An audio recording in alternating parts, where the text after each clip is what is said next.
दोस्तों, हमारे साथ यूनिसेफ से श्रीमती मंजरीपत मैम जुड़ चुकी हैं।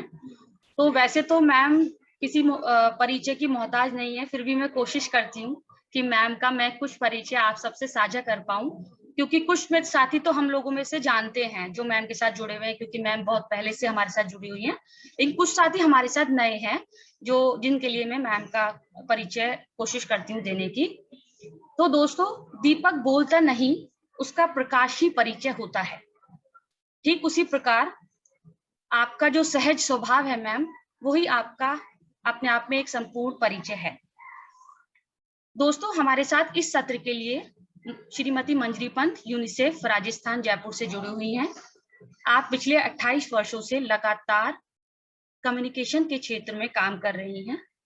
इस क्षेत्र में काम करते हुए आपने विभिन्न स्तर पर, या यूं कहिए कि जमीनी स्तर से लेकर राष्ट्रीय और अंतर्राष्ट्रीय स्तर तक आपने बच्चों के साथ स्वास्थ्य पर, शिक्षा पर, जेंडर पर, इमरजेंसी पर बहुत महत्वपूर्ण भूमिकाएं अदा करते हुए काम किया है। और पिछले 12 वर्षों से आप लगातार यूनिसेफ के साथ कम्युनिकेशन फॉर डेवलपमेंट क्षेत्र में काम कर रही हैं। एक विशेषज्ञ के तौर पर अपनी की तकनीकी सहायता आप यूनिसेफ को प्रदान कर रही हैं, और यूनिसेफ के साथ काम करते करते आप साथ में जो राजस्थान के प्रमुख विभाग हैं, शिक्षा विभाग, स्वास्थ्य विभाग, महिला एवं बाल विकास के साथ लगातार जुड़ी रहती हैं। और हम देख पाते हैं कि आपके द्वारा जो कम्युनिकेशन के क्षेत्र में काम किया गया है, वो जमीनी स्तर पर कितने प्रभावी तरीके से जाता है, और लोग उसे बहुत आसानी से समझकर आप जो आगे के जो एक्शन है वो ले पाते हैं, आगे का जो अपना व्यवहार परिवर्तन है वो कर पाते हैं। इस सत्र को आगे बढ़ाने से पहले मैं डॉक्टर कैलाश ब्रजवासी, जो कि निर्देशक हैं जतन संस्थान के, उनको आमंत्रित करना चाहती हूँ कि सर प्लीज एक बार आप आए और मैम का स्वागत करें, और मैम हमारे साथ किस लिए जुड़ी है और आज हम किस विशेष चर्चा को आगे बढ़ाने वाले हैं, उसका थोड़ा हमारे साथ परिचय साझा करें। श्रीमान कैलाश जी। धन्यवाद शालिनी जी, बहुत बहुत धन्यवाद। मैं मंजरी जी का पूरे संस्थान परिवार की ओर से बहुत बहुत स्वागत करता हूं, अभिनंदन करता हूं। आपने बहुत कीमती समय में से कुछ समय हमारी संस्था के लिए निकाला और एक बहुत महत्वपूर्ण मुद्दे पे बातचीत करने के लिए आप तैयार हुए, जो आज की बहुत जरूरी आवश्यकता, मतलब मैं मानता हूं कि इस मुद्दे पे बात होना बहुत जरूरी है, क्योंकि कोरोना का जो ये संक्रमण काल चल रहा है, इसने केवल हमारी जिंदगियों को ही प्रभावित नहीं किया है, हमारी पूरी कार्य करने की शैली को भी प्रभावित किया है। आप देख रहे हैं कि आज हम वर्चुअली मिल रहे हैं, वर्चुअली ये बात कर रहे हैं, तो केवल ये कार्यक्रम ही नहीं है, संस्था वाले सब अभी बहुत कंफ्यूजन में है कि हम अपने काम को किस तरह से अंजाम दें। बार बार प्रोजेक्ट की एक्टिविटी को रिवाइज करना पड़ रहा है। और दूसरी तरफ मैं देखता हूं तो इसे अगर एक अवसर के रूप में देखा जाए, तो संस्था क्योंकि अपने ऊपर बहुत से कार्यों का नैतिक दायित्व लेकर चलती हैं, नैतिक जिम्मेदारी लेके चलती हैं, तो इस समय वो अपने आप को एक घर में बिठा के नहीं रख सकती। उनको लगता है कि मुझे इस समय कुछ करना चाहिए, संस्था कार्मिकों को भी लगता है कि कुछ करना चाहिए, पर बहुत सारे बंधनों के कारण वो इस काम को अंजाम नहीं दे पा रहे हैं। तो ऐसी स्थिति में जब कोरोना संक्रमण अपने चरम पर है और कई तरह के नए नए नियम बन गए हैं और एफसीआरए के जो रूल्स हैं वो रिवाइज हो रहे हैं, क्षेत्र में जो बच्चे हैं वो स्कूल तक नहीं जा पा रहे हैं, लोग बाहर नहीं निकल रहे हैं घरों में, और जिस तरह की परेशानियों से वो जूझ रहे हैं, संस्था वाले केवल चुपचाप उसको देख नहीं सकते। तो कैसे काम करें जिससे कि वो अपने काम को बेहतर तरीके से अंजाम दे सकें, लोगों की मदद कर सकें, लोगों की सहायता कर सकें, उनके लिए मतलब उनको सेवाओं से जोड़ने के लिए वो एक पुल का काम कर सकें। तो हम सब इस विषय के बारे में जानना चाह रहे हैं, क्योंकि आपका एक लंबा अनुभव रहा है, आपने बहुत सारी संस्थाओं के साथ बहुत सारे अलग अलग मुद्दों पे काम किया है। और ये कोरोना तो शायद एक चुनौती है, मुझे लगता है इससे पहले कुछ भी और भी चुनौतियां होंगी जो इसी तरह की होंगी, जब संस्था के सामने इस तरह के चैलेंजेस आए होंगे और आपने जरूर उनका मार्गदर्शन किया होगा। तो हम सब आपसे सुनना चाहते हैं कि जो संस्थाएं शिक्षा और स्वास्थ्य के क्षेत्र में जिस तरह के लोगों के साथ काम कर रही हैं, आदिवासी अंचल में या ग्रामीण क्षेत्रों में, तो इस समय वो अपनी भूमिका क्या तय करें, किस तरह से अपने कार्यों को दिशा दें जिससे कि वो उन लोगों की जिंदगी को बेहतर बना सके। तो इस विषय पे चर्चा करने के लिए मैं मंजरी जी को आमंत्रित करना चाहूंगा। पूरे परिवार के साथ में एक बार पुनः अभिनंदन करूंगा और आपको धन्यवाद भी दूंगा कि आपने समय निकाला। थैंक यू मंजरी। बहुत बहुत धन्यवाद कैलाश जी। अपने ही परिवार में आने के लिए ना आमंत्रण की जरूरत होती है और ना धन्यवाद की जरूरत होती है। मुझे बिल्कुल ऐसा लग रहा है जैसे मैं अपनों के बीच में दोबारा इकट्ठा बैठ के बात कर रही हूँ। तो ये अवसर मुझे देने के लिए और मुझको अपना समझने के लिए कि मैं साथ बैठ के अपने विचार साझा कर सकूं, इसके लिए ढेर सारा धन्यवाद। मुझे नहीं पता कि मेरे पास कितना कुछ आपको बताने के लिए है, लेकिन शायद हम कुछ बातचीत करके कुछ चिंगारियां अपने मन में जगा सकते हैं। शायद उनमें से कोई और प्रखर रूप में आकर के एक नई शुरुआत कर सके, यही मान के मैं बातचीत करना चाहूंगी। लेकिन सबसे पहले मैं आपको ढेर सारा अभिनंदन और ढेर सारी शुभकामनाएं देना चाहती हूँ। 20-21 साल का सफर छोटा नहीं होता। हर दिन हर क्षण बहुत सारी यादें लेके आता है और इतना अपने आंखों के सामने अपने एक छोटे से सपने को इतना बड़ा साकार रूप लेते हुए देखना अपने आप में कितना आनंद से भरता होगा दिल को। मैं पूरी तरीके से आपके साथ हूँ। बहुत बड़ा विजन चाहिए, एक जो चीज नहीं है उसको देख पाने की क्षमता चाहिए, एक ऐसा सपना जिसके अंदर विश्वास करने की कैपेसिटी चाहिए। जब कुछ लोग दिखाते हैं तब हम जैसे लोग आपके साथ जुड़ते चले जाते हैं और ये कारवां बनता चला जाता है। लेकिन इसकी शुरुआत करने के लिए आपको ढेर सारा साधुवाद। मैं ऐसी बैठे बैठे सोच रही थी कि हम जब भी अपने बच्चों का जन्मदिन मनाते हैं तो हमेशा याद करते हैं अरे कितनी छोटी सी थी और कैसी लगती थी और अब देखो कैसी हो गई है। और बिल्कुल वैसे ही छोटी छोटी चीजों के साथ यादें जोड़ते चले जाते हैं। जब मैंने अपना करियर शुरू किया था तो जिस ऑर्गेनाइजेशन के साथ शुरू किया था वहां पे बाहर बड़ा खूबसूरत सा सेटअप था। ऑर्गेनाइजेशन का बड़ी खूबसूरत बिल्डिंग थी, काफी सारे लोग काम करते थे, लेकिन उसके सामने एक पुरानी जंग खाई मोटरसाइकिल खड़ी रहती थी। और वो मोटरसाइकिल जो वो पहली मोटरसाइकिल थी जो जिसने हमारा ऑर्गेनाइजेशन शुरू किया था, उनकी वो पहली गाड़ी थी जिसके ऊपर घूम घूम के वो काम किया करते थे। तो उसके साथ बहुत सारी कहानियां जुड़ी होती थी। जब भी हम सब इकट्ठा होते थे तो वो अपनी कहानियां उस मोटरसाइकिल से शुरू किया करते थे। फिर जब मैं पहली बार लौट के एनजीओ सेक्टर में आई और मेरा पहला ऑर्गेनाइजेशन था, तो वहां पे एक टेबल था जो बहुत स्पेशल था और सारी बातें होती थी कि इसी टेबल पे बैठ के पहली बार सोचा गया था कि हम क्यों ना ऐसा कुछ हिंदुस्तान में करें, और इस तरह से हमारे ऑर्गेनाइजेशन की शुरुआत हुई। मुझे पक्का पता है कि ऐसी ही बहुत सारी छोटी छोटी चीजें जुड़ी होंगी और हम यहाँ भी जतन में भी उन्हीं छोटे छोटे यादों के साथ समय को नापते होंगे। यही यादें कहानियां बन जाएंगी और यही कहानियां इस अपने ऑर्गेनाइजेशन को और आगे बढ़ने के लिए प्रेरित करेंगी और धीरे धीरे ये कहानियां एक इतिहास में बदलेंगी और यही धरोहर हम आगे देके जाएंगे। और आपकी धरोहर इतनी रिच है कि मुझे पक्का पता है कि इसका एक बहुत बड़ा इम्पैक्ट आगे होगा। जो बाकी साथी इस समय जतन के साथ जुड़े हुए हैं, उनसे मेरा प्रश्न है कि आप आज इस इतिहास में जोड़ने के लिए क्या कर रहे हैं?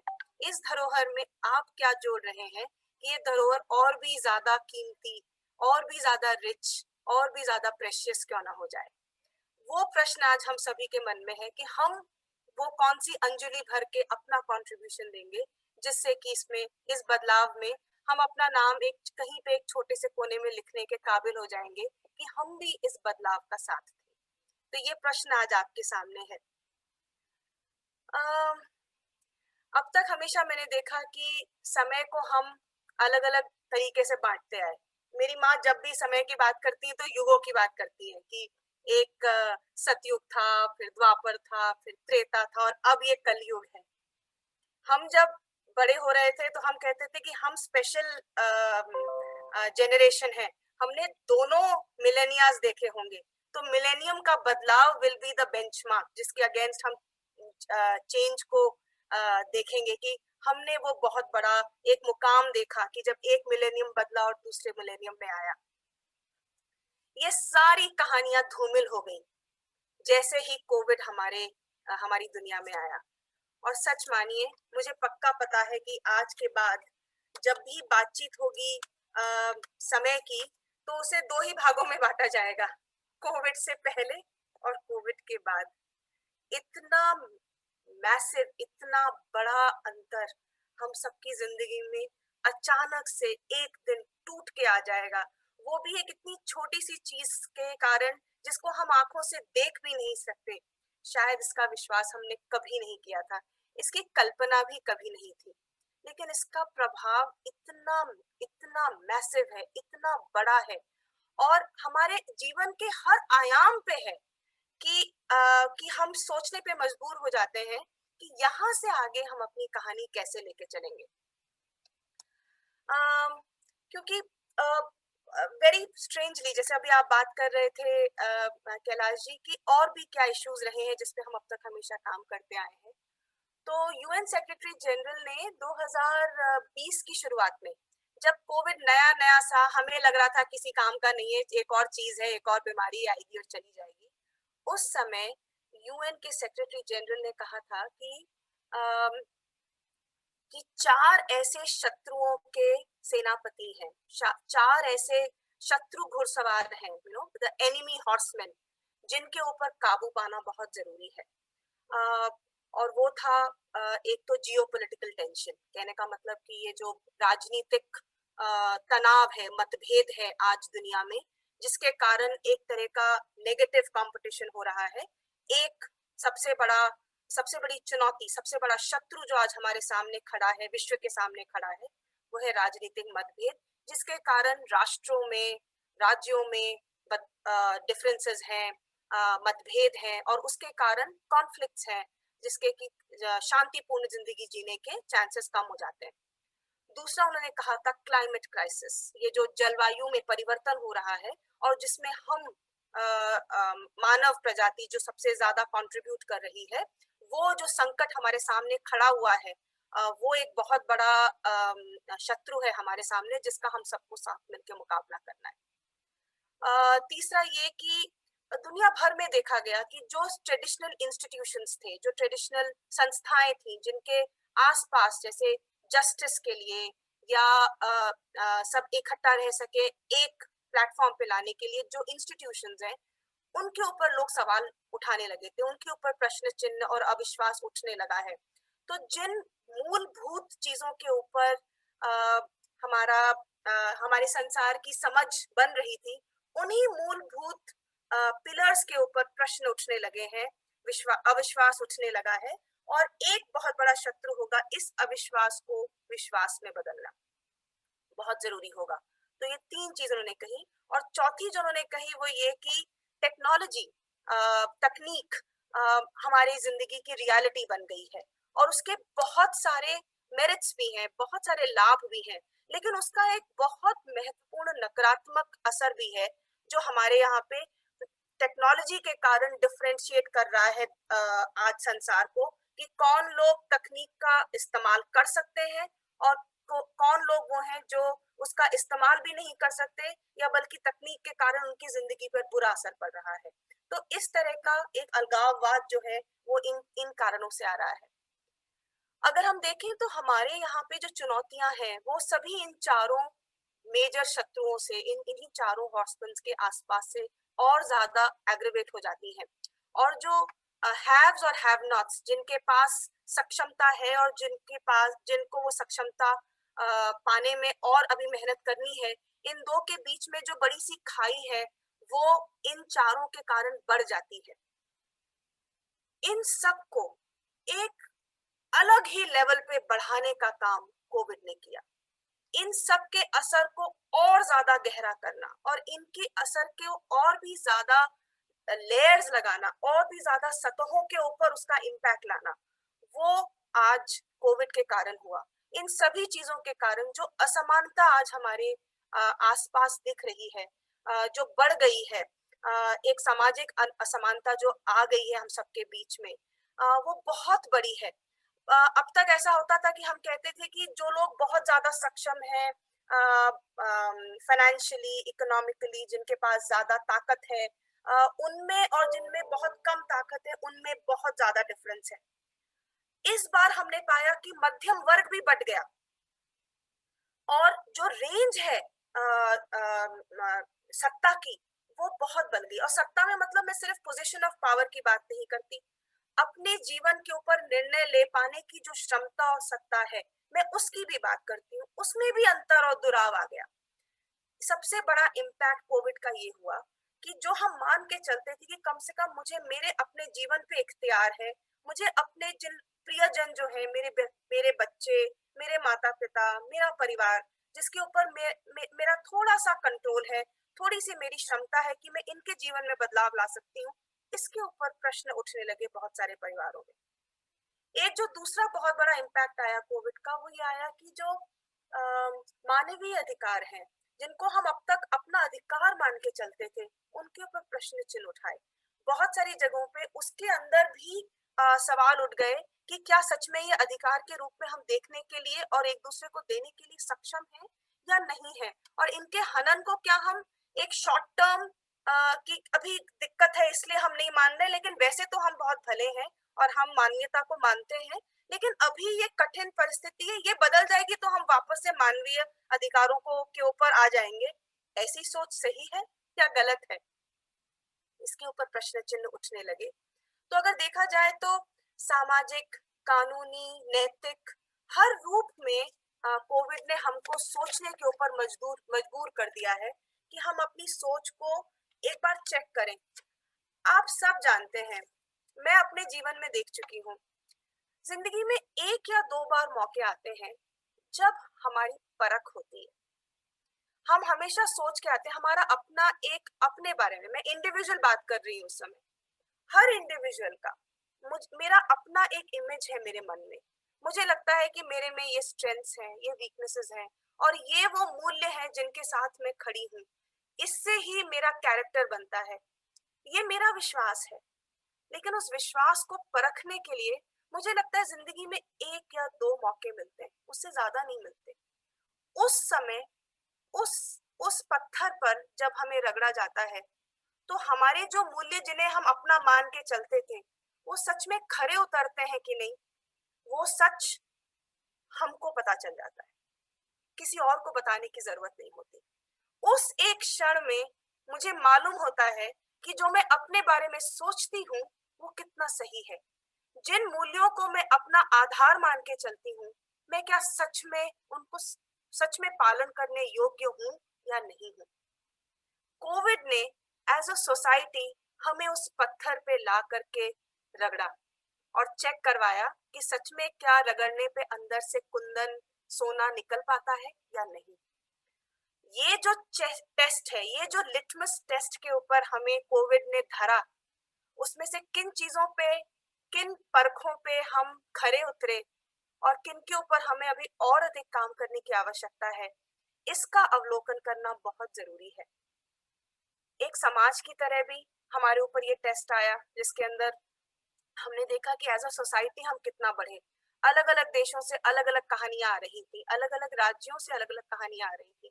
ये जो दूसरी लहर आई, उसने तो हमें पूरी तरीके से झंझोड़ के रखा, और उसमें हमने पाया कि बहुत सारे लोग एक दूसरे के लिए, अनजान लोगों के लिए आगे बढ़ गए, अपने डर को, अपनी घबराहट को, अपनी वल्नरेबिलिटी को पीछे छोड़ करके एक मानवीय रूप से उन्होंने अपने हाथ बढ़ाए, अनजान लोगों को साथ दिया, संबल दिया, और एज अ सोसाइटी हम लोग स्ट्रेच कर गए। और कितनी जगहों पे हमने जहाँ पे सक्षमता नहीं थी वो सब पहुंचाई, और कितनी जगह पे हमने पाया उसके पीछे हमारा कोई और उद्देश्य नहीं था। ना हमें नाम चाहिए था, ना हमें उसके बदले में कोई और एहसान चाहिए था, बस अंदर से एक एक इमोशन निकला और उसके ऊपर हमने काम किया। तो एज अ सोसाइटी कई जगहों पे हमने पाया कि हम सफल रहे।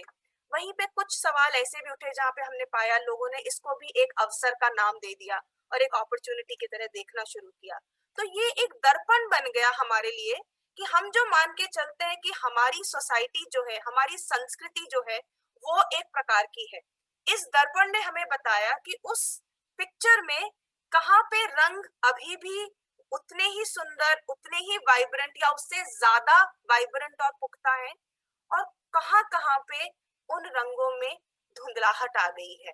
तो शायद एज अ सोसाइटी हमें ये अवलोकन करने की आवश्यकता है कि हम उसमें कैसे बदलाव लाएंगे। इसी प्रकार से सरकार और तंत्र के सामने भी यही शीशे खड़े हुए कि जब सच में जरूरत पड़ती है हमारे राष्ट्र को, तब हमारे तंत्र कितने तैयार हैं उस दुविधा में अपनी सोसाइटी का साथ देने के लिए। और यही प्रश्न आपके और हमारे जैसे नॉन गवर्नमेंटल ऑर्गेनाइजेशंस के सामने भी, गैर सरकारी और कम्युनिटी बेस्ड ऑर्गेनाइजेशन के सामने भी यही सवाल खड़ा हुआ। मैं एक एक का नाम तो नहीं दे सकती, पर इन जनरल मैं कह सकती हूँ कि जो ये सिविल सोसाइटी ऑर्गेनाइजेशंस हैं, इनका टेस्ट जो था, इसके अंदर सबसे मुझे बहुत दिल को सुकून मिलता है ये देख के कि जिस समाज के उस भाग ने जिसने सबसे पहले रिस्पॉन्ड किया और सबसे तेजी के साथ रिस्पॉन्ड किया और बहुत सारे विविध रूपों में रिस्पॉन्ड किया, उसमें हमारे सिविल सोसाइटी ऑर्गेनाइजेशंस हैं। और वो सिविल सोसाइटी ऑर्गेनाइजेशंस कौन है? वो आप हैं। एक एक व्यक्ति जो आज यहाँ है, हम सब इस सेगमेंट का हिस्सा है। सबसे पहले अपने दरवाजे तोड़ के डिजिटली भी और फिजिकली भी जिन्होंने कोविड का सामना किया, जो पहली लेयर सामने खड़ी हुई, जो सबसे पहले ढाल बनी और जिसने अपने आप को रीऑर्गेनाइज किया और सोचा कि इसको नए तरीके से कैसे बदलेंगे इस सिचुएशन को, उस सब में आप सबका नाम लिखा हुआ है। और मेरा ढेर सारा साधुवाद कि आज हम साथ बैठ के इसके बारे में बातचीत कर रहे हैं और इस विश्वास के साथ कर रहे हैं कि दूसरी तो क्या, तीसरी, चौथी, छठी लहर भी आएगी तो भी हम उसका सामना कर लेंगे। उसका कारण आप है, क्योंकि आपने अपने काम करने के तरीके को भी दोबारा देखा, कुछ चीजों को और स्ट्रॉन्ग किया और कुछ चीजों को बदल दिया। जो 3 या 4 चीजें जिसके ऊपर आपने सबसे ज्यादा काम किया, मुझे नहीं पता आप लोगों ने कितना कॉन्शियसली किया, लेकिन जो मुझे दूर से दिखाई देता है वो ये कि एक तो आपने इमीडिएटली, जैसे अचानक से एक पानी के अंदर सडनली मुझे एक जाल दिखना शुरू हो गया, जल्दी जल्दी जल्दी बहुत सारे हाथ जुड़े और एक नेटवर्क बन गया उन लोगों का जो ट्रेडिशनली शायद काम नहीं करते थे, लेकिन एक साथ इकट्ठा हो गए। तो पार्टनरशिप को आपने एक नया रूप दिया, जो आपकी सबसे बड़ी स्ट्रेंथ निकली। आपने हाथ बढ़ाया और दूसरों के हाथों के साथ हाथ जोड़ा, चाहे आपने सरकार के साथ जोड़ा, चाहे दूसरे डेवलपमेंटल ऑर्गेनाइजेशन के साथ जोड़ा, चाहे फंडिंग ऑर्गेनाइजेशंस के साथ जोड़ा देश विदेश में, चाहे दूसरे सीबीओस के साथ जोड़ा कि अच्छा ये काम करना मुझे ज्यादा अच्छा आता है, ये काम तुम्हें ज्यादा अच्छा आता है, चलो मिलके कर डालते हैं, चाहे सब कम्युनिटी के लोगों के साथ जोड़ा, लेकिन पार्टनरशिप को आपने एक नया अंजाम दिया। अब तक जो ट्रेडिशनल जामा पहना हुआ था पार्टनरशिप ने, उसको आपने बदला और साझेदारी को एक नया रूप दिया। और हमारी सबसे बड़ी स्ट्रेंथ, गिर के दोबारा उठने की हमारी जो क्षमता है, उसमें इजाफा इसलिए हुआ क्योंकि आपने ये इंश्योर किया कि हमारे हाथों के साथ दूसरे 4 हाथ जुड़े थे, कि जहां पे मेरे पैरों में कमजोरी आ रही थी, उन चारों हाथों ने मुझे खड़ा करके, ताकत दे करके खड़ा कर दिया। और इसलिए हम दोबारा एज अ सोसाइटी एक समुदाय की तरह खड़े होने के लिए तैयार हो गए। तो वो एक स्ट्रेंथ है कैलाश जी, जो मुझे लगता है हमें और ज्यादा पुख्ता करनी चाहिए और उसे छोड़ना नहीं चाहिए। जो दूसरा स्ट्रेंथ ऑफ कोर्स के साथ जुड़ा हुआ है वो है सॉलिडारिटी। हम भूल गए जो हमारे बीच में डिफरेंसेस थे, विवाद थे, अनबन थी, मौलिक, वैचारिक, कार्मिक, जो भी रूप के हमारे डिफरेंसेस थे, इस क्षण में हम वो सब भूल गए। हमने अपने बीच के सारे डिफरेंसेस हटा दिए और एक साथ एकजुट हो गए। वो हमारी बहुत बड़ी स्ट्रेंथ है। इंडिया को सब लोग कहते हैं कि हम बड़ी प्लूरल सोसाइटी है।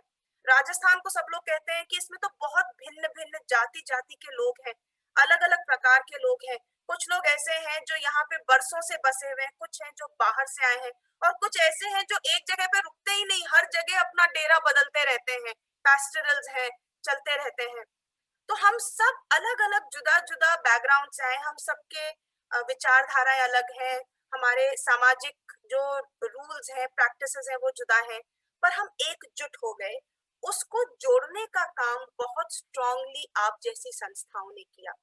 ये एकजुटता का जो प्रतीक हमने इस कठिन समय में दिया है, यही अगर कंटिन्यूड रहे तो हम बहुत सारी अपनी परेशानियों को जो हम बात कर रहे थे कि हमारे 4 मेजर ऐसे घुड़सवार हैं जिनको हमें पकड़ के बंद कर देना जरूरी है, हम बहुत आसानी से कर पाएंगे अगर हम ऐसे एकजुट रहे तो ये एक दूसरी स्ट्रेंथ है जिसके ऊपर हमें सोचना चाहिए कि हम कैसे आगे बढ़ के काम करेंगे। कि और मैं सिर्फ संस्थाओं की बात नहीं करी, संस्था के हर इंडिविजुअल की बात कर रही हूँ कि हमने अपना अपना एक नेटवर्क बनाया। हम अपने घर से बाहर निकले, जिन पड़ोसियों से बात नहीं करते थे, जिन आजू बाजू के लड़के जो खेला करते थे, लड़कियां जो अपने गेम्स में लगे रहते थे, उन सबको जोड़ लिया, उन सबके साथ नए रिश्ते बनाए, उनके साथ मिलकर के एक सर्वेलेंस किया, पता किया किस घर में आवश्यकता की जरूरत है, किस साथी को जरूरत है, कौन साथी है जो वो दिलवा सकता है, और एक तरीके से ये पूरा कारवां सा बनता चला गया। तो ये एक सेकंड चीज है जो पार्टनरशिप और सॉलिडारिटी दोनों को साथ लेके चलती है। जब हम साथ चलते हैं तो कई बार अपनी आवाज दब जाती है, कई बार हमको अपने विचारों को रोक लेना पड़ता है।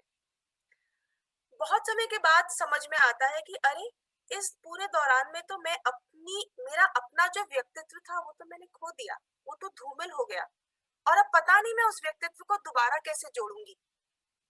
यही चीज संस्थाओं के साथ भी होती है। कई बार हमने पाया, उड़ीसा में भी मैंने कई बार देखा कि जब जब संस्थाएं इस तरह के विकट सिचुएशंस को देखती थी तो उनका पूरा रूप ही बदल जाता था और फिर वो उसी चीज में लग जाती थी, और जो ओरिजिनल काम था जिसके लिए उन्होंने अपनी एक जगह बनाई थी, अपना एक स्थान बनाया था, जिस विचारधारा के साथ वो लोग चलते थे, वो छूट जाता है। और फिर जो उस समय की जरूरत होती है, आप उसके ऊपर एक नाव से दूसरी नाव, एक लहर से दूसरी लहर, उसके ऊपर तैरते चले जाते हैं, और जो आपका मूलभूत कारण था जिसके लिए आपकी उत्पत्ति हुई थी वो छूट जाती है। बहुत जरूरी है कि हम अपने उस मूलभूत कारण को छोड़े ना, क्योंकि अगर हम उसे छोड़ देंगे तो जो पहला कारण ही था हमें और उसके साथ जुड़ने का, उसका सोल्यूशन तो नहीं निकला। तो वो जो हमारी भाषा है उसे हम ना छोड़ें, वो जो हमारे मुद्दे हैं उस पे आवाज उठाते रहें। इस नई सिचुएशन में मान लिया कि कोविड की सिचुएशन बहुत खराब है, मान लिया कि इसका इम्पैक्ट स्वास्थ्य पे बहुत ज्यादा है, मान लिया कि इसके लिए बहुत मेजर हेल्थ का एक सपोर्ट देने की आवश्यकता है, लेकिन उसके साथ साथ अगर जतन अब तक किशोर और किशोरियों की आवाज को ताकत देता रहा है तो उस आवाज को भूल ना जाए। उनकी जो इस समय की जरूरतें हैं उनको ना भूल जाए। उनकी जो जेंडर से रिलेटेड, हेल्थ से रिलेटेड, एम्पावरमेंट से रिलेटेड इश्यूज हैं, उन सबको इस नए संदर्भ में ट्रांसलेट करके उसके बारे में बात करते रहना, इस नई सिचुएशन में उसको नए लेंस से, नए तरीके से देख पाना बहुत आवश्यक है, और उसको बार बार प्लेटफॉर्म पे लाना जरूरी है, क्योंकि जितनी बार हम उसको पीछे धकेलेंगे वो मुद्दा और बड़ा होकर के कुछ वर्षों के बाद हमारे सामने आएगा। तो ये जो स्वायत्तता है हमारे ऑर्गेनाइजेशंस की, ये कह पाना कि हम जो कर रहे हैं वो सही है कि नहीं, कि जो हमारे आसपास के माहौल में हो रहा है वो हमारे मूल मुद्दे को सहयोग दे रहा है कि नहीं, कि ये पार्टनरशिप और साझेदारी में हम अपनी आइडेंटिटी पूरी तरीके से भुला तो नहीं दे रहे हैं, ये स्वायत्तता को जागृत रखना बहुत आवश्यक है। तभी हम अपने काम को पूरा अंजाम दे पाएंगे।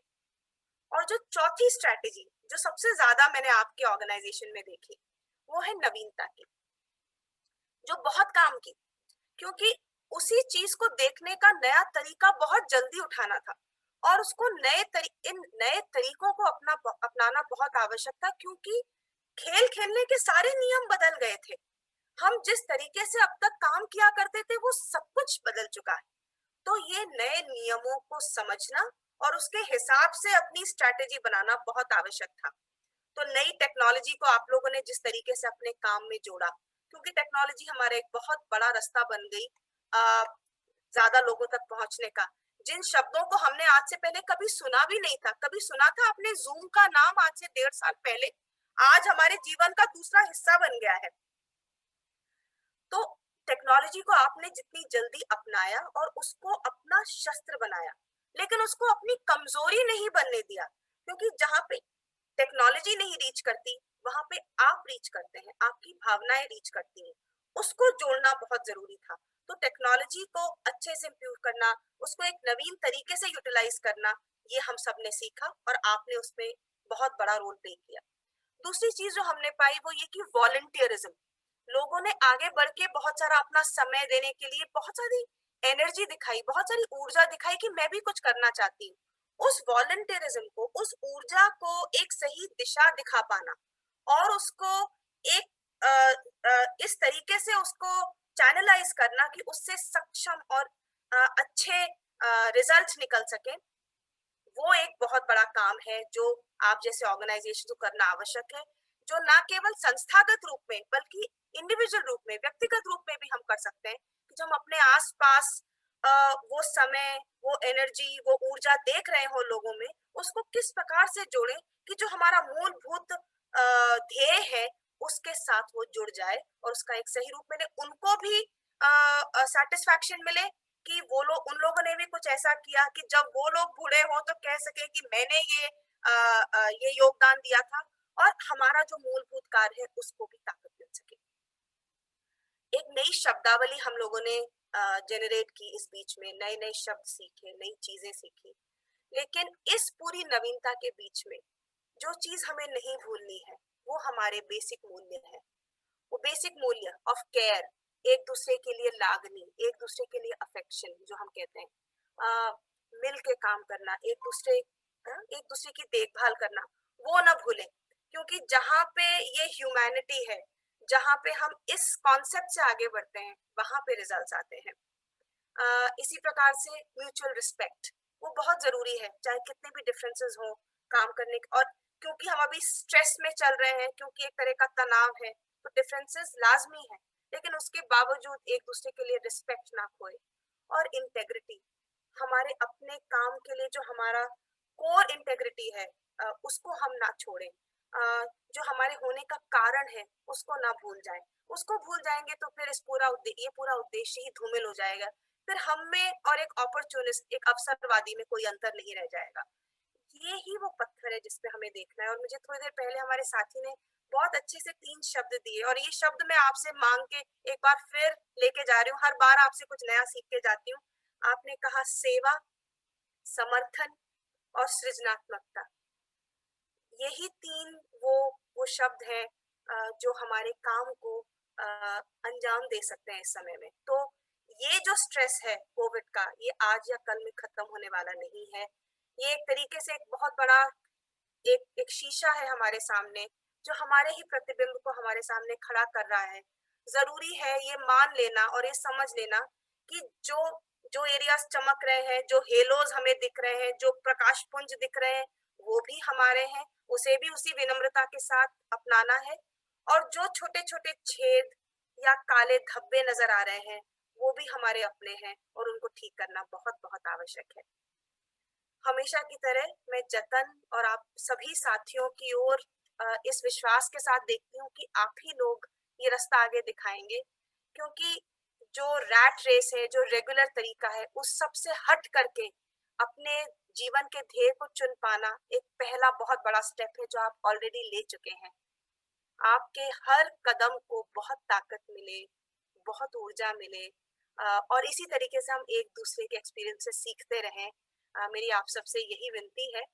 और एक और विनती है, मास्क लगा के हर थोड़े समय में हाथ धो के थोड़ी थोड़ी सी दूरी बनाए रख के फिजिकली, लेकिन दिलों में नहीं, उसी प्रकार से काम करते रहें जब तक कि दिन इतने अच्छे नहीं हो जाते कि हम दोबारा एक बार फिर हाथ मिला सके, गले मिल सके, साथ मिलके दोबारा से बातचीत कर सके, और अपने बच्चों को इन्हीं कहानियों और इसी इतिहास के साथ बता सके कि ये हमने जिया है, और काश कि ऐसा संसार हो कि तुम्हें इसे जीने की आवश्यकता ना हो।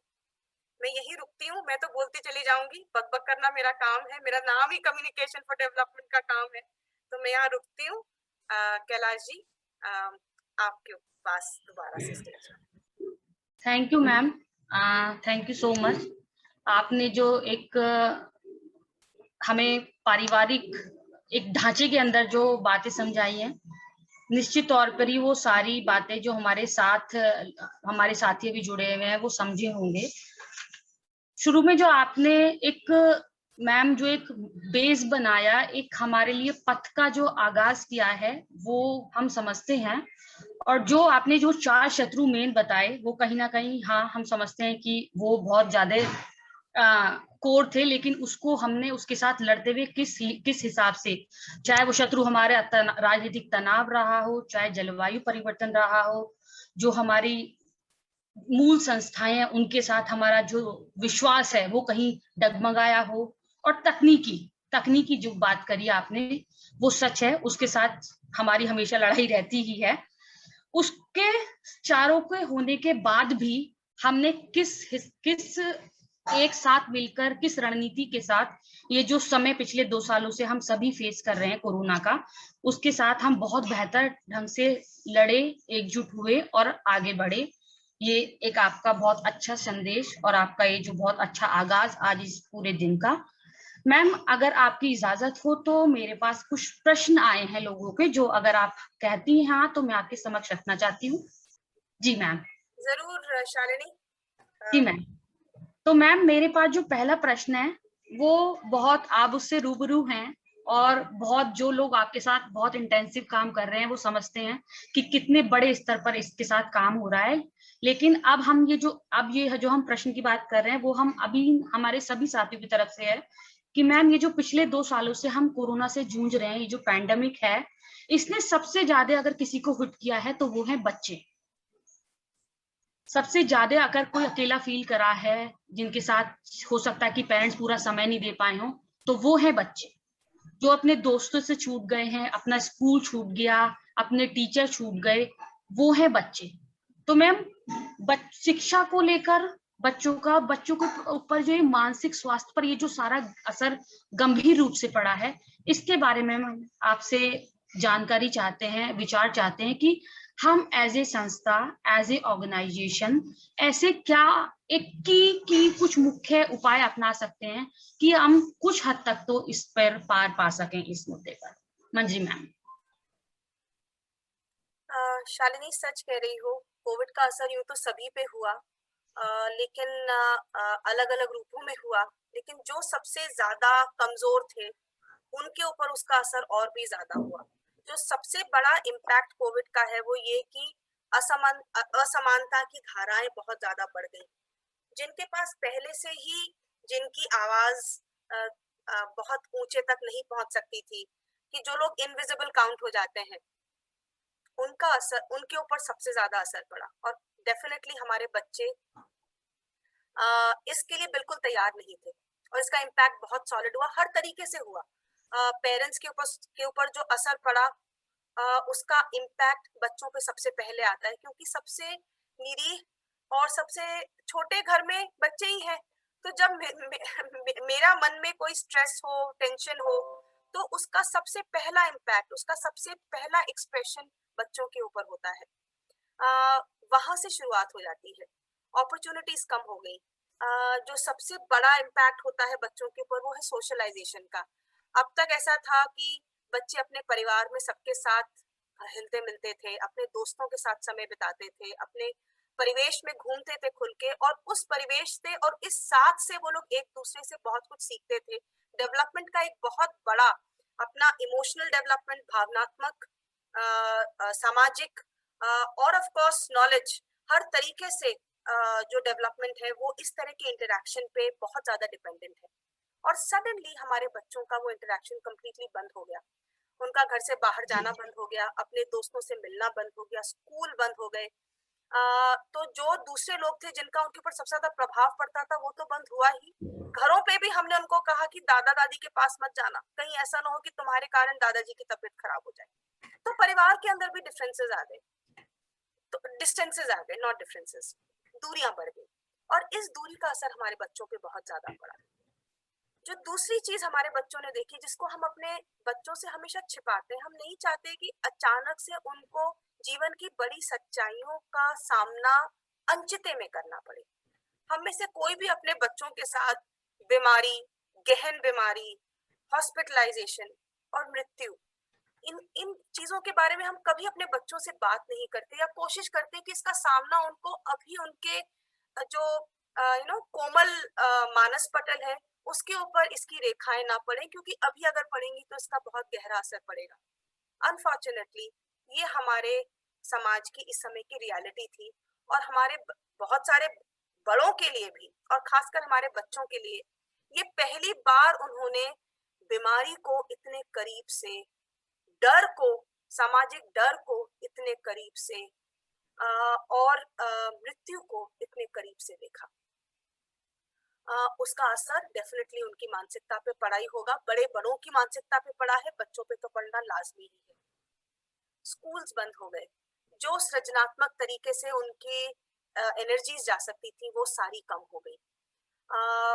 तो इस तरीके से अगर हम देखें तो, और ऑफ कोर्स क्योंकि आसपास माहौल में इतना तनाव था, इतना स्ट्रेस था, तो उसका जो दिखाने का तरीका है वयस्कों का, बड़ों का, वो कई बार सही और कई बार बहुत सही नहीं होता। तो जब आप बहुत ज्यादा परेशान होते हैं और आपको अगर किसी चीज की आदत है तो आप उस आदत पे डिपेंड करते हैं कि वो आदत आपको एक तरह का सुरक्षा चक्र देगी। तो अगर किसी को सिगरेट की आदत है, किसी को धूम्रपान की, किसी को शराब के सेवन की, किसी को अलग अलग फॉर्म्स में, और उसका इम्प्लीकेशन बच्चों पे बहुत बड़ा पड़ा। हिंसा समाज में बहुत ज्यादा बढ़ गई। घरों में जब लोग एक साथ बंद थे, कहीं किसी और तरीके से एनर्जी नहीं निकल रही थी, तो वो कभी सकारात्मक और बहुत ज्यादा केसेस में नकारात्मक तरीके से निकली, और बच्चों को उसकी सबसे ज्यादा भर्त्सना सहनी पड़ी, क्योंकि वो सबसे कमजोर हैं घर में, क्योंकि उनको वो लाजमी है कि हम बड़े हैं तो हम उनके ऊपर निकाल सकते हैं। इन सब के चलते हम बहुत सारी चीजों का खामियाजा अगले कई सालों में भर लेंगे, लेकिन ये जो मन पे असर पड़ रहा है और डेवलपमेंट पे असर पड़ रहा है, इसके ऊपर इसका भरपूर तरीके से सामना करना इस समय बहुत जरूरी है। तो हम एक ऐसे समाज को और ऐसे घर का सपोर्ट दे सके जहाँ पे बच्चों के लिए अपने लिए समय हो, कि बच्चे सारा समय एक कांच के बर्तन में जैसे बंद हो, जहाँ पे सभी लोग उन्हें बता रहे हैं कि ये कर और ये मत कर, और ये सही है और ये गलत है। थोड़ा समय उन्हें मिल सके जहाँ पे वो स्वयं अपनी बात रख सके, अपने विचारधाराओं को फॉलो कर सके, अपनी सृजनात्मकता को ढूंढ सके और उसके ऊपर अपना काम आगे बढ़ा सके। वो थोड़ा सा समय बच्चों को उनका अपना, जिसमें वो बच्चे बन के रह सके, वो दिलवाना सबसे ज्यादा जरूरी है। तो एक ऐसा माहौल खड़ा करना जो प्रोटेक्टेड हो, जो एनेबलिंग हो, मतलब जो जिसमें सुरक्षा भी हो और जिसमें एक सहयोग हो बच्चों के बचपन को सस्टेन करने के लिए, वैसा माहौल अगर आप खड़ा कर सकें, चाहे थोड़े समय के लिए, चाहे थोड़ी जगहों पर, चाहे सेलेक्टेड स्पेसेस पे, लेकिन ये करना बहुत आवश्यक है, क्योंकि उसी स्पेस में बच्चे अपना बचपन जी पाए और उसके द्वारा अपने भविष्य के जो बेसिक्स हैं उन चीजों को रख पाए। ये बहुत आवश्यक होगा। इसको करने के लिए उनके परिवारजनों को, समाज के दूसरे अग्रणियों को, इन्फ्लुएंशियल लोगों को, एडवोकेसी करके नेताओं को, युवा जनों को, महिलाओं को, हर समाज के हर सेगमेंट को जिसको भी मोबिलाइज करना पड़े, उस छोटे से ओएसएस को डेवलप करने के लिए, उस छोटे से सेफ स्पेस को डेवलप करने के लिए जहां बच्चे बच्चे बन के रह सकें, वो हम आपसे एक्सपेक्ट करते हैं कि आप उसमें सपोर्ट कर पाए। ये एक हम, तो चाहे लोगों को इन्फ्लुएंस करना हो, चाहे बच्चों को उनके अधिकारों की याद दिलाना हो, चाहे उस स्पेस को कैसे यूटिलाइज करना है उसमें उनको सपोर्ट करना हो, चाहे परिवार, पंचायत, रिलीजियस लीडर्स, युवा लीडर्स, महिला लीडर्स, हमारे elected representatives, policy makers, media, जिन सब के साथ एंगेज करना पड़े इस एरिया को प्रोटेक्ट करके रखने के लिए, आप उसके ऊपर अपनी पूरी ताकत लगाइए। Thank you so much ma'am, thank you so much. साथियों, तो बहुत मंजरी मैम का बहुत क्लियर हम लोगों के लिए मैसेज है कि अगर हमें सच में अपने बच्चों के बारे में सोचना है, और हम समझते हैं कि इस कोरोना का जो समय है हमारे बच्चे बहुत गंभीर रूप से मानसिक स्वास्थ्य के साथ साथ कहीं ना कहीं शारीरिक भी असुरक्षित महसूस कर रहे हैं, तो हमें जिम्मेदारी के साथ साथ जवाबदेही सुनिश्चित करनी होगी। हमें एकजुट होना पड़ेगा और उन्हें एक ऐसा सुरक्षित माहौल प्रदान करना होगा, उन्हें एहसास दिलाना होगा कि वो बच्चे हैं और वो अपना जीवन एक सुरक्षित और माहौल में जी सकते हैं। उन्हें एक अपना हमें स्पेस देना होगा। तो यहाँ पे हम सबकी जिम्मेदारी बन जाती है कि हम जिस क्षेत्र में भी काम कर रहे हैं, हम जहां भी काम कर रहे हैं, वहां पर हम ये बात सुनिश्चित करें कि हम किस प्रकार से परिवार को, पंचायत को, शिक्षक को अपने साथ लेकर एकजुट होकर काम कर सकते हैं। मैम, इसी से मिलता हुआ एक क्वेश्चन हमारे पास आ रहा है कि हम बहुत बार टीवी चैनल्स में, पेपर्स में लगातार सुन रहे हैं, जैसे ही ये जो दूसरी लहर है वो थोड़ा कम हुई है, कि जो आने वाला समय है वो बच्चों को सीधा तौर पर प्रभावित करेगा। एक तो मैम हम ये जानना चाहते हैं, क्या ये हम जो सुन रहे हैं और पढ़ रहे हैं ये सही है? और अगर मैम ये सही है तो हम अभी से वो क्या रणनीति, क्या वो बिंदु अपना सकते हैं जिससे हम अपने बच्चों को सुरक्षित कर पाए, पहले से ही हम सावधान हो पाए? मंजरी मैम। तो शालिनी, इसके ऊपर इस समय दोनों ही विचार साथ चल रहे हैं। अभी जैसी स्थिति है, अभी जो करंट वेरिएंट्स है कोविड भी समय समय पर अपना रूप और रंग बदल रहा है और हर बार एक नए रूप में आके हमारे सामने, जैसे वो कहते थे ना, नौ रातों में दुर्गा के सामने 9 रूपों में अलग अलग तरीके से राक्षस आया और हर बार हमने उसको हराया। तो इसी प्रकार से कोविड भी हमारे सामने अलग अलग रूप लेके आ रहा है और हमें हर बार उसको हराना है। अभी तक जो रूप है वो बच्चों और बड़ों को करीब करीब एक ही तरीके से अफेक्ट कर रहे हैं। ऐसा अभी तक का एविडेंस जो कहता है वो ये है कि बच्चे वल्नरेबल हैं, लेकिन उतने अधिक नहीं है जितने करंट वेरिएंट से। लेकिन ये भी डर है कि अगर नए वेरिएंट्स आते हैं तो शायद उनका प्रभाव बच्चों पे अधिक पड़े। लेकिन अभी जो सोच है वो ये कहती है कि बच्चों में इस कोविड के इन्फेक्शन को हराने की क्षमता अधिक है। उनमें जो सिम्टम्स आ रहे हैं वो कम आ रहे हैं, हल्के आ रहे हैं और घर पे ही अच्छे इलाज के साथ ठीक किए जा सकते हैं। लेकिन आगे आने वाले वेरिएंट्स के बारे में कोई नहीं जानता कि कितना ज्यादा वो बच्चों के अंदर प्रखर होंगे।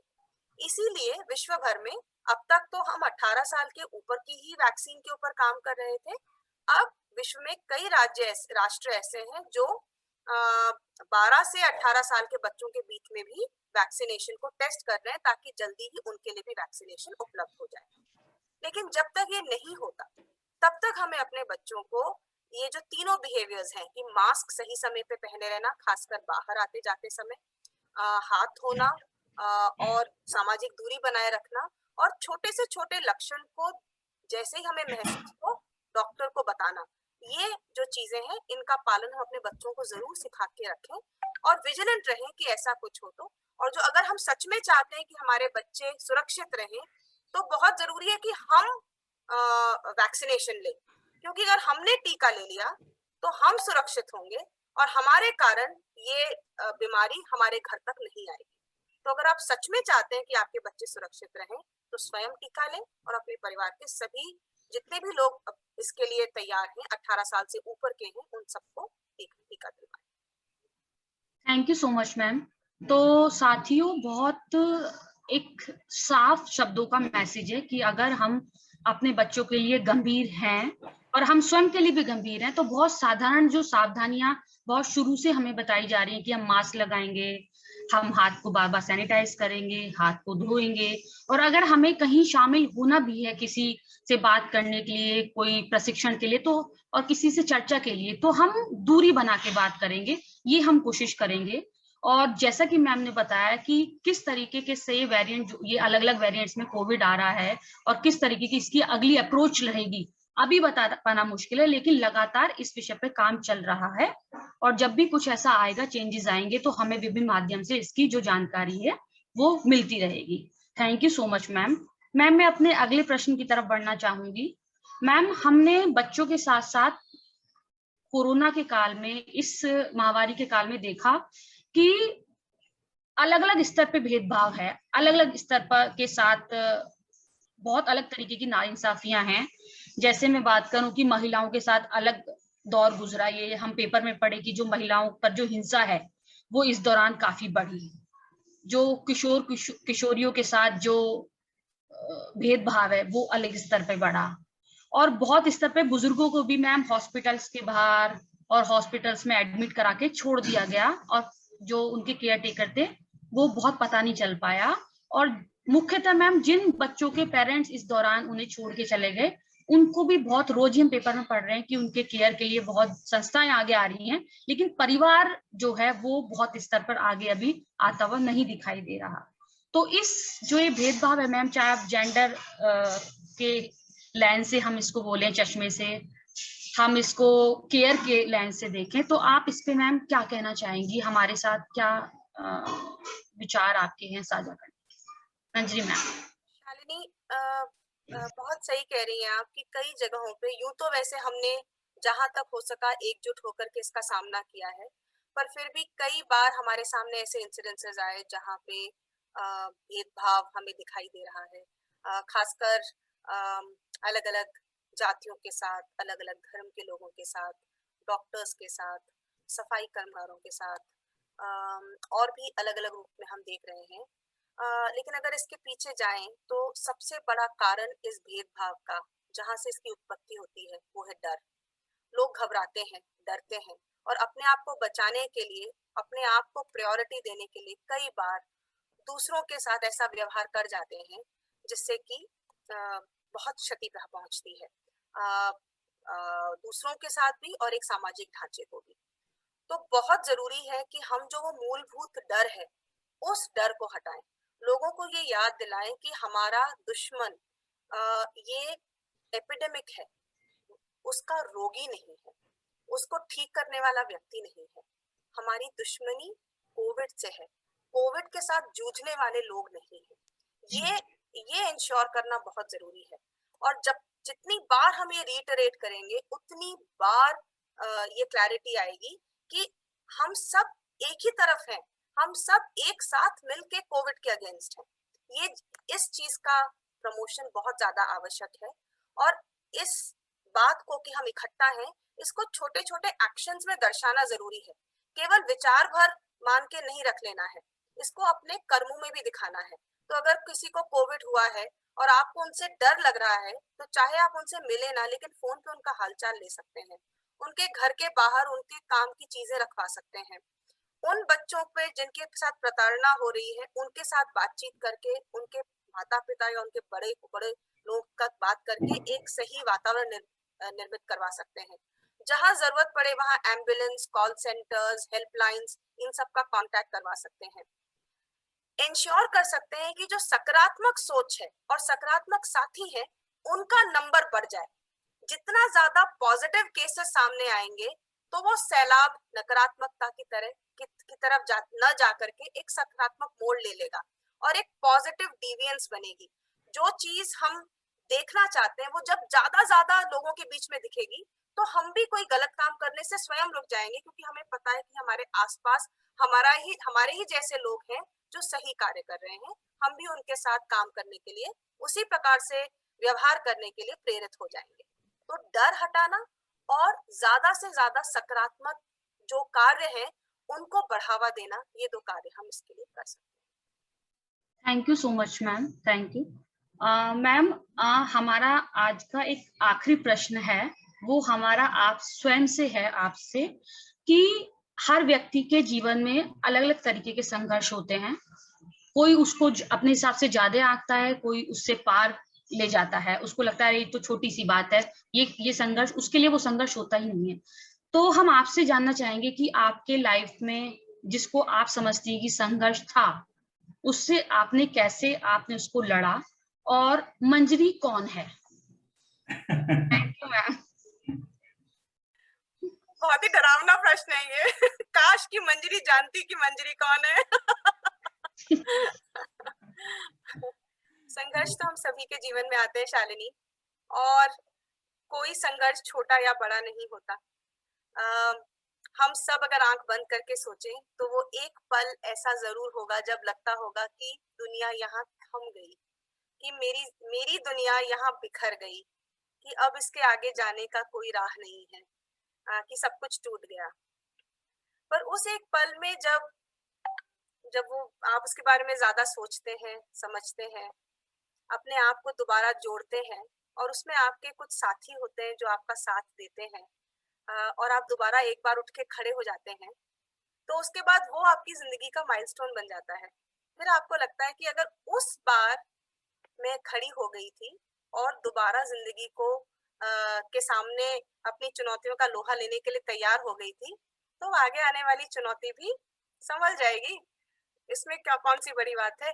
पिछली बार भी जीते थे, अगली बार भी जीत लेंगे। और जरूरी नहीं है कि हर बार सारे सॉल्यूशन, सारी जीत एक साथ एक बार में हो जाए। कई बार बहुत सारे बैटल्स हारने पड़ते हैं एक बड़ा वॉर जीतने के लिए, लेकिन वॉर जीतना जरूरी है, वो इम्पोर्टेंट है। तो बस यही सोच के साथ मैं आगे बढ़ती हूँ। तुम्हारे दूसरे प्रश्न का मेरे पास कोई जवाब नहीं है। जिस दिन बिल जाएगा उस दिन जरूर तुम्हारे पास आऊंगी। Thank you so much ma'am, thank you so much, thank you very much. साथियों, मैम यहाँ पे हमारे प्रश्न खत्म होते हैं। मेरे पास इतने ही प्रश्न सभी साथियों से आए थे। साथियों, मैं आपके साथ जो मैम ने अपने पूरे इस 1 घंटे के सत्र में जो मैम ने मुख्य बातें कही, वो हम कई बार अपनाते भी हैं और कई बार भूल भी जाते हैं, उनको साझा करना चाहती हूँ। और आगे हमें किस तरीके से इनको आगे लेके बढ़ना है उस पर थोड़ी सी बात करना चाहती हूँ। तो पहली जो आपने बात रखी बहुत मजबूती से कि इस कोरोना ने जहां हमें हिलाया वहां दूसरी ओर बहुत मजबूत भी बनाया। वो कैसे बनाया कि बहुत बार एज ए बच्चा या एज ए फैमिली का मेंबर हमें पता भी नहीं होता था कि पापा हमारे कब ऑफिस गए और कब आए। लेकिन इस कोरोना ने हमें एकजुटता सिखाई, एक साथ नाश्ता करने सिखाया, परिवार के साथ बैठना सिखाया। हमारे पड़ोस में कौन रहता है, इवन हमें ये भी बताया जो हमें पहले शायद नहीं पता था। मैं अपनी बात करूं तो मैं नहीं जानती थी कि मेरे पड़ोस में कौन रहते हैं। तो हमें बहुत आपस में जो मेल जोल है कैसे हम कर सकते हैं, छोटे छोटे समय को हम खुशियों में कैसे बांट सकते हैं, वो हमें कभी भूलना नहीं है, जो हमने इस दौरान सीखा। दूसरा जो है कि हमारे जो मूल्य हैं, जो मूल मुद्दे होते हैं, बहुत बार हमें लगता है कि अरे ये तो मेरा मेन जो मुद्दा था जिसके साथ मैंने इतना काम शुरू किया वो तो मैं भूल ही गई या भूल ही गया। लेकिन हमें उसको अपने पथ पे आगे बढ़ते बढ़ते अपने जो मेन इश्यूज हैं, जो मेन सिद्धांत है, उनको हमेशा ध्यान रखना है। जैसे कि दूसरों का सम्मान, दूसरों को आदर करना, बात सुनना, समझ के अपनी बात कहना। तीसरा जो आपने बोला कि कभी भी हमें जो तकनीकी है, जो टेक्नोलॉजी है, उससे घबराना नहीं है। नित्य नए जो हैं परीक्षण, एक्सपेरिमेंट वो होते जाएंगे, लेकिन हमें निरंतर उससे जुड़ने की, उनको सीखने की कोशिश हमें जारी रखनी होगी। चौथा जो मैम ने बताया कि एक जो हम बोलते हैं स्वैच्छिक जो वॉलंटियरशिप, हम मैडम बात कर रहे हैं कि हमें देखना है कि हमारे आसपास ऐसे कौन से लोग हैं जो वॉलंटियरशिप में विश्वास रखते हैं, जो स्वेच्छा से आगे आना चाहते हैं और अपना योगदान देना चाहते हैं।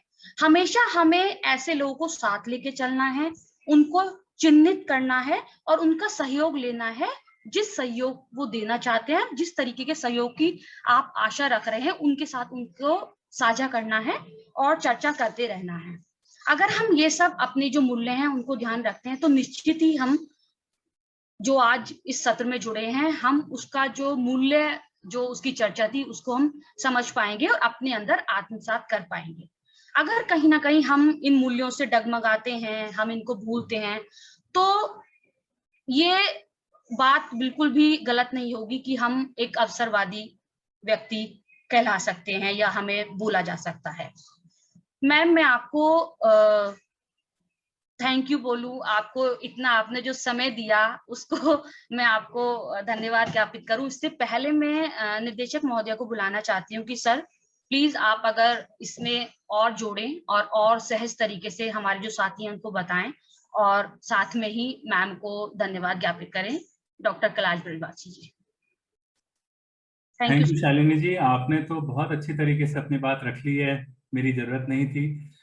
लेकिन मंजरी जी, आपकी बात सुनते हुए मुझे कुछ पंक्तियां याद आ रही थी, मैं वो जरूर आपके सामने बोलना चाहूंगा कि लफ्जों ने की बयां, तजुर्बे ने सिखाई, जिंदगी की ये दौलत मैंने यूं ही नहीं कमाई। एक एक शब्द आपके मुंह से निकला हुआ आपका अनुभव बयां कर रहा था और मुझे बहुत अच्छा लग रहा था सुनना। जिस तरीके से आपने कोरोना की वर्तमान स्थिति और उनसे उपजा हुआ दर्द, संस्थाओं के द्वारा किए गए प्रयास और उनसे सीखे जा सकने वाले महत्वपूर्ण सबक और आने वाले कठिन समय के लिए जो हमारी तैयारी होनी चाहिए, इतनी इम्पोर्टेंट और उत्साहवर्धक बातों का हम सबसे परिचय करवाया, ये हमारे लिए बहुत महत्वपूर्ण है। निश्चित रूप से सभी कार्यकर्ताओं ने इस सत्र को स्वयं से जुड़ा हुआ पाया होगा, जिसका गवाह उनके द्वारा पूछे जाने वाले ढेर सारे प्रश्न हैं जिनका आपने बड़ी तसल्ली से जवाब दिया। आपकी कैसे, मैं ज्यादा तारीफ कर भी नहीं सकता क्योंकि हम तो आपको अपने घर का मानते हैं। तो इसलिए मुझे बहुत अच्छा लगा कि आपने आज समय निकाला, और मैं दुआ करूंगा कि आप जैसी हैं वैसी रहें, स्वस्थ रहें, प्रसन्न रहें, और इसी तरह लोगों को स्वस्थ रहने की प्रेरणा देती रहें, और मुश्किल समय में उनके लिए मार्गदर्शक के रूप में काम करती रहें। बहुत बहुत धन्यवाद मंजरी जी। बहुत बहुत धन्यवाद Kailash ji, thank you so much. मैं आपके परिवार का हिस्सा ही हूँ और ऐसे ही बनाए रखिए।